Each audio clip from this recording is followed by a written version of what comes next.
National award से जिन्हें नवाजा गया है, सुप्रसिद्ध डायरेक्टर मधुर भंडारकर।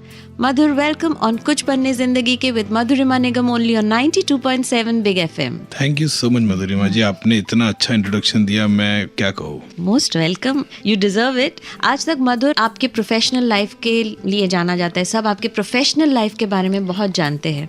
मैं चाहती हूँ कि आज मधुर खुद बताए अपने बारे में और शुरू करते कि आप कहाँ पैदा हुए, कहाँ आपका बचपन बीता। मेरी कहानी जो है बहुत ही एक जैसे मुंबई शहर में मैं पैदा हुआ और खार टेलीफोन एक्सचेंज लिंकिंग रोड जिसे हम कहते बहुत फेमस है, उस गली में वहाँ पे मैं पैदा हुआ। बचपन काफ़ी मैंने जो एरिया में लोग थे, दोस्त थे, उनके साथ बीता और कम उम्र में ही मुझे एक फिल्म का जो है वो कहते हैं ना, एक वो नशा आ गया, फिल्म देखने का नशा था। 70s का दौर था जिस वक्त रोड पे जो होता था 16mm प्रोजेक्टर से पिक्चर दिखाया करते थे लोग। हाँ, जो वो कहते थे वो गाड़ियाँ रुक के सब बड़ी प्रोजेक्टर में देखते थे। उस वक्त जो होता था मुंबई शहर में, जैसे हम रहते दही अंडी, गणपति फेस्टिवल, इंडिपेंडेंस डे या सत्यनारायण की पूजा होती थी, तो उस वक्त रोड पे पिक्चरें काफी दिखाई जाती थी। तो लेकिन जब रोड पे पिक्चर दिखाते थे तो मैं जाके देखता था। तो कम उम्र में ही पिक्चर का एक जैसे कहूँगा चस्का लग गया था मुझे कि मैं फिल्म का एक जो मुझे काफी ये था प्रभाव था, लेकिन कभी ये नहीं था कि मैं एक्टर बनना चाहता हूँ या मैं कुछ, मुझे हमेशा था कि फिल्म की जिज्ञासा ये थी कि फिल्म बनाई कैसी जाती है, इसके पीछे का ये क्या है, माने राज क्या है कि कैसे। और हमेशा मुझे इस बात पे हैरानी होती थी कि डायरेक्टर का नाम एंड में क्यों आता है। अच्छा। तो फिर लोगों ने मुझे कहा कि भाई डायरेक्टर जो होता है वो कैप्टन ऑफ द शिप होता है, पूरी पिक्चर उसके हाथ में होती है और पूरी पिक्चर का नेविगेशन जो होता है उसके पास होता है और डायरेक्टर ही परफॉर्मेंस कराता है, डायरेक्टर ही गाने चूज करता है, डायरेक्टर ही जो है उसको पूरा एक आकार देता है फिल्म को। तो तब मेरे समझ में आया डायरेक्टर का महत्व क्या है, डायरेक्टर की इम्पोर्टेंस क्या होती है।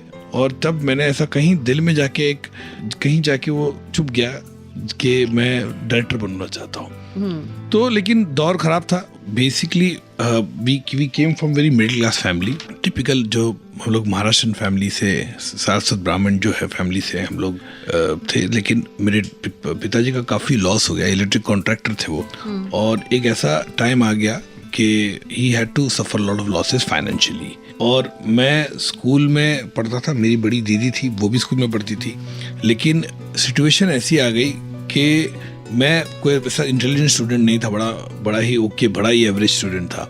और 6वीं के बाद मैंने आपको बताना चाहूँगा आपके माध्यम से, मैंने पढ़ाई नहीं की कभी। अब मैं फेल हो गया 6वीं के बाद। फिर परिस्थिति ऐसी हो गई कि घर वाले अफोर्ड नहीं कर पाए मुझे स्कूल में वापस भेजने के लिए, और मुझे पता नहीं था मैं क्या करूँ बोल के, क्या आगे जाओ लाइफ में। और मैंने स्लोली वीडियो कैसेट का व्यवसाय शुरू किया। एक जमाना था जब हम फिल्में वीडियो कैसेट्स पर रेंट करके देखते थे। मधुर भंडारकर ने वीडियो कैसेट्स के रेंटल बिजनेस से अपनी फिल्मी करियर की शुरुआत की। मैं एक बात पूछना चाहूँगी कि उन दिनों जब आप ऐसे जाते थे और वीडियो कैसेट्स बांटते, तो ऐसा कोई किस्सा या ऐसा कोई यादगार पन्ना जो आपको याद हो कि उन दिनों आपके साथ कुछ मज़ेदार हुआ या कुछ ऐसे हुआ जो आपको बहुत आज तक याद रहे? मुझे मजेदार ही लगा। मुझे लगा कि उस वक्त भी ना वीडियो कैसेट में देता था, मैं all walk of life public को देता था। चाहे बहुत से फिल्म स्टार्स हुआ करते थे उस वक्त और बिजनेसमैन होते थे। मैं कुछ बार डांसर्स होती थी उनको भी जाके वीडियो कैसेट देता था। कुछ लोग घर में जाता था जो कहते थे मुझे अंडरवर्ल्ड से रिलेटेड है। अच्छा। हाँ, ऐसे भी होता था। तो वहाँ से सब आपने अपने आइडियाज कॉन्सेप्ट में हर लोगों, फिर झोपड़पट्टी में जाके मैंने वीडियो कैसेट दिया, क्योंकि वहाँ पे क्या होता था, वीडियो जो होता था टीवी हायर करते थे, जैसे होता ना टीवी और वीडियो हायर करते थे, दिन में 6 पिक्चर देखते थे, सैटरडे संडे जैसे टाइप्स। तो झोपड़पट्टी में जाने का वहाँ वीडियो कैसेट देता था मैं। तो मैंने बंगलो, 5 स्टार, स्काई स्क्रैपर से लेकर झोपड़पट्टी तक मैं जाके वीडियो कैसेट देता था वहाँ पे। तो मेरे लिए वो चीजें जो मुझे ना काफी सिखाई है। मैं 70 कैसेट जो होते थे वीडियो कैसेट का उठा के साइकिल पर डाल के मैं पेडल मार के खार से आना यहाँ पे, यहाँ से फिर माउंट मेरी जाना, सुभाष घई मुझे याद है, उनको भी कैसेट देता था मैं। अच्छा।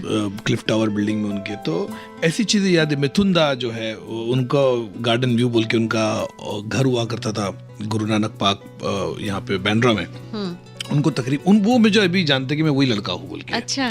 मिथुन चक्रवर्ती साहब वही है जो अभी भी मुझे शक्ल से जानते कि वही मधुर है, ये फिल्म मेकर है आज की तारीख का। अच्छा। तो बाकी लोगों को, कहीं लोगों को मेरे को याद दिलाना पड़ता है मैं वही, लेकिन मिथुन दा के पास मेरे को 4-4.5 साल कैसेट दिया, तो एक फेस वैल्यू उनका मेरा जो फेस वैल्यू उनके ऊपर काफी रिकलेक्ट हुआ कि ये लड़का अच्छा है।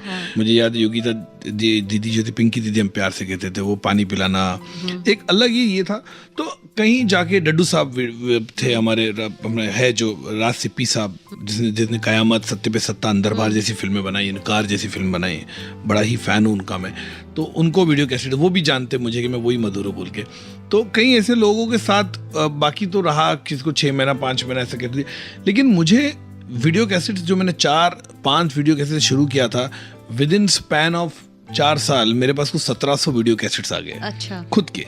तो मेरे लिए अपने आप में बड़ी उपलब्धि थी ये। और जैसे अभी भी लोग मैं कहते हैं कि मधुर जो है 70s 80s 90s का मेरा इंसाइक्लोपीडिया है, कौन से साल में कौन सी पिक्चर रिलीज हुई थी, क्या है, मुझे सब पता है। ऐसा नॉलेज मेरा कमाल है। तो मुझे लगा कि मैं काफ़ी सीखा हूँ फिल्में देख के। मैंने हर टाइप की फिल्में देखी, कमर्शियल, साउथ की सिनेमा, फिर जितेंद्र साहब की सिनेमा जो हिम्मत वाला, जस्टिस चौधरी, मवाली, ये सब पिक्चरें भी मुझे अच्छी लगी है। और मैंने श्याम बेनेगल साहब की भी पिक्चर देखी है, निशान देखी है, मंडी देखी है, विजेता देखी, गोविंद निहलानी साहब की। तो मेरे लिए सिनेमा अच्छा था बुरा था, तो मुझे लगा कि इतना इन्फ्लुएंस हो गया, 1700-1800 कैसेट्स थे मेरे पास, मैंने इतनी फिल्में देखी, तो कहीं जाके फिल्म का प्रभाव मेरे पे काफ़ी पड़ा। चलिए, आप वीडियो कैसेट्स का बिजनेस कर रहे थे, आपको फिल्मों का शौक था, तो वहाँ से आपने कैसे सोचा कि अब मैं फिल्मों में असिस्ट करना चाहता हूँ? क्योंकि फ्रॉम बीइंग एक डिलीवरी बॉय कहिए, या फिर अब आप एक वीडियो कैसेट पार्लर चलाने वाले बन गए, वहाँ से असिस्टेंट बनने का मतलब ये सोच कहाँ से आया? ये आया क्योंकि 4 साल करने के बाद वीडियो कैसेट का धंधा बड़ा ठप हो गया। और कुछ क्योंकि तब वो सीडीज आने शुरू हो गए। सीडीज नहीं, सीडीज के अलावा जो लोग केबल आ गया था, लोगों ने वीडियो कैसेट, हर पान की दुकान में वीडियो कैसेट मिलता था उस वक्त। तो वो जो उसका जो इन्फ्लक्स इतना हो गया कि जो हम 30 रुपए में कैसेट देते थे, 20 रुपए में, वो 5 रुपए में हो गया, 15 रुपए में 3 कैसेट हो गई। तो वो धंधा मार खा गया, डिटोरेट हो गया। और एक वक्त पे मुझे आया कि अभी कुछ कर नहीं सकते, क्योंकि वीडियो कैसेट का जो हर बिल्डिंग के आसपास वीडियो कैसेट हुआ। सो अब का जो एक जो एक्सक्लूसिविटी थी खत्म हो गई। तो मुझे लगा कि अभी, और बहुत लॉसेस हो गए उस वक्त। उसके बाद मुझे लगा मैं क्या करूं। तो मेरे घर वाले चाहते थे कि मैं पढ़ाई करूं, पढ़ाई मैंने मैं जाके कोई स्किल जैसे ज्वाइन करूं, स्किल जॉब करूं, मैं जैसे कोई कंप्यूटर सीखूं। सब कंप्यूटर आ गया था, कहीं अब्रॉड चले जाओ। उस वक्त अब्रॉड जैसा था, दुबई जाना बहुत बड़ी बात होती थी। दुबई था, मस्कट था, तो मेरी बड़ी दीदी थी वो मस्कट में थी। मैंने I didn't know what to do, like मैंने बीच में फिर एमलेस फिर किसी ने बोला कपड़े का धंधा कर, तो 6 महीने वो कर दिया मैंने कुछ ऐसा। फिर किसी ने कुछ और बोला, बीटा का धंधा कर, बीटा होते थे ना उस वक्त, सीरियल्स की बीटा उसका, तो उसमें सब लॉस हो गया और बुरी तरह से बिजनेस तो कर ही नहीं पाया मैं। और उसके बाद बस मुझे लगा मैं अभी असिस्ट करूँ। तो फिर मैंने कहीं ऐसे फिल्म मेकर्स को यहाँ पे असिस्ट किया, छोटे मोटे फिल्म मेकर्स को थोड़े टाइम के लिए। और एलिमेंट्री नॉलेज जैसे सीखा, क्लैप मारना, कंटिन्यूटी लिखना, हीरोइन की सैंडल उठा लो, हीरोइन के गाउन खड़ी है तो पकड़ के खड़े हो जाओ, एक्टर को रूम में बैठा है तो उसको बुला लो। 30 रुपए मिलते थे, अप्रेंटिसशिप जैसे कहते थे। उस वक्त ये जॉब भी कितना एक्साइटिंग लगता था। बहुत एक्साइटेड था, मुझे शूटिंग देखने का बड़ा अच्छा था। मैं देखता था शूटिंग कैसे होती है। लेकिन एक चीज थी मेरे में, मैं एक्टर के साथ, किसी के साथ, मेरा जो एक मेरा खुद का जो मेरा वो एक्सट्रोवर्ट नेचर है, और मेरा नॉलेज इतना अच्छा है फिल्मों का कि मधुर जो है बहुत बोल सकते हैं। हाँ, तो उनको ऐसा लगा कि नॉलेज अच्छा है। मैं एक्टर को बोलता था ये साल आपकी वो पिक्चर लगी थी, ये साल आपकी ये पिक्चर लगी थी, तो बड़ा इंप्रेस कर लेता था मैं लोगों को कि यार ये नॉलेजेबल है। जो मेरे डायरेक्टर भी होते थे, बड़ा यार ये बहुत इंटेलिजेंट आदमी लगता है, ये इसको सब पता है क्या है। मैं पेपर पढ़ने का मुझे शौक था बचपन से, तो उस वक्त असिस्टेंट किया। फिर मैं खुश नहीं था, मतलब ये क्या कर रहा हूँ मैं। फिर राम गोपाल वर्मा जी मेरी लाइफ में आ गए, और फिर उनको असिस्ट किया 4 साल तकरीबन। द्रोही, रात, रंगीला में मैं एसोसिएट डायरेक्टर था। और उसके बाद उसमें आपने एक छोटा सा कुछ किरदार भी निभाया। किरदार वो ऐसे निभाया क्योंकि मैं सेट पे था, गोवा में थे, हम लोग शूटिंग कर रहे थे, और वो एक असिस्टेंट डायरेक्टर का रोल था। तो कोई असिस्टेंट वहाँ पे कोई आया नहीं, तो राम गोपाल वर्मा जी ने बोला तू खड़े कर ले ये रोल बोल के। तो मैं बहुत मैंने उनसे विनती की कि मेरे को नहीं करना है। तो बोला नहीं एक ही शॉट कर लेना है। तो जैकी श्रॉफ ने भी मेरे को कहा, जैकी दादा ने, WB राव हमारे कैमरामैन थे बड़े सीनियर, तो उन्होंने भी कहा मैं भी कर रहा हूँ, तू भी कर ले यार। तो मैंने वो कर लिया। तो पता नहीं वो जब से फिक्स हो गया कि मधुर की जो है वो 1995 में रंगीला में उन्होंने डेब्यू किया वो पिक्चर में, और ऐसा कई जगह लिखा जाता कि मैं एक्टिंग शुरू किया करियर, ऐसा बिल्कुल नहीं। पर आज लोगों को पता चलेगा कि एक्चुअली आपकी वो जो उपज है वो सोच की वो कब से नींव डली हुई थी आपकी।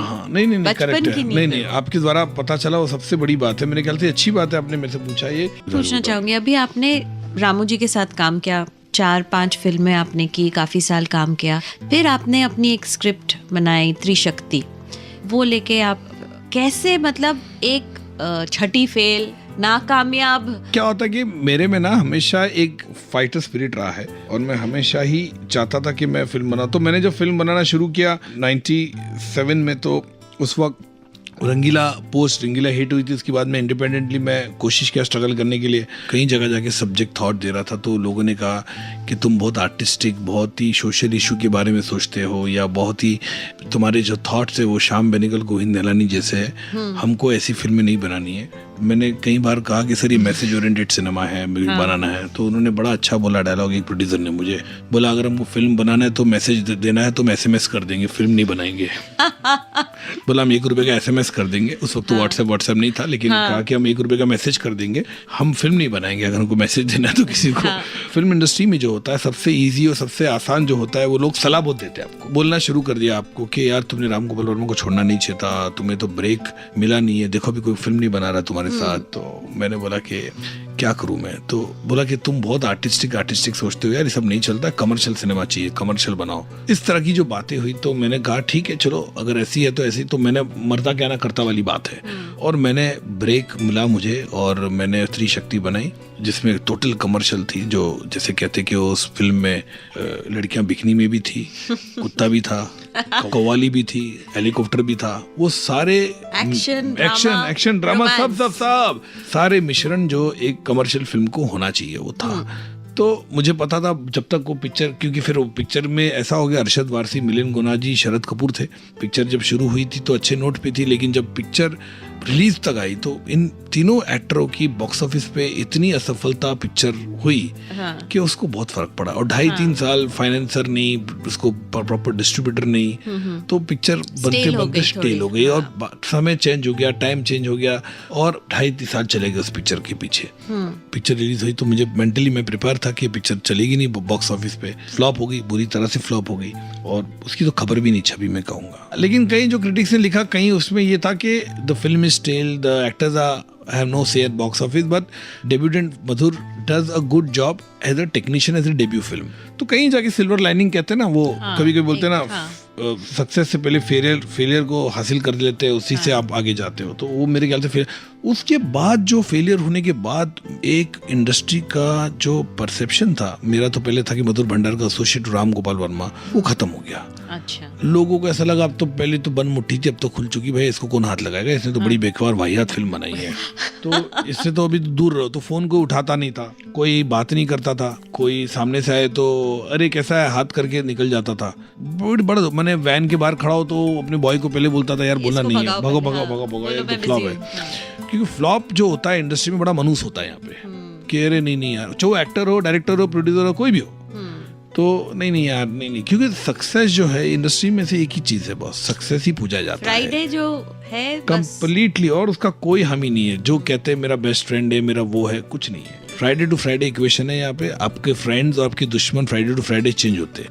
त्रिशक्ति के असफलता के बाद कोई मधुर भंडारकर के साथ काम करने को राजी ही नहीं था। फिर भी एक बहुत ही बड़ी एक्ट्रेस टबू ने कैसे मधुर को हाँ कहा, जानेंगे कुछ ही देर में ऑन कुछ पन्ने जिंदगी के with Madhurima Nigam, only on 92.7 big FM।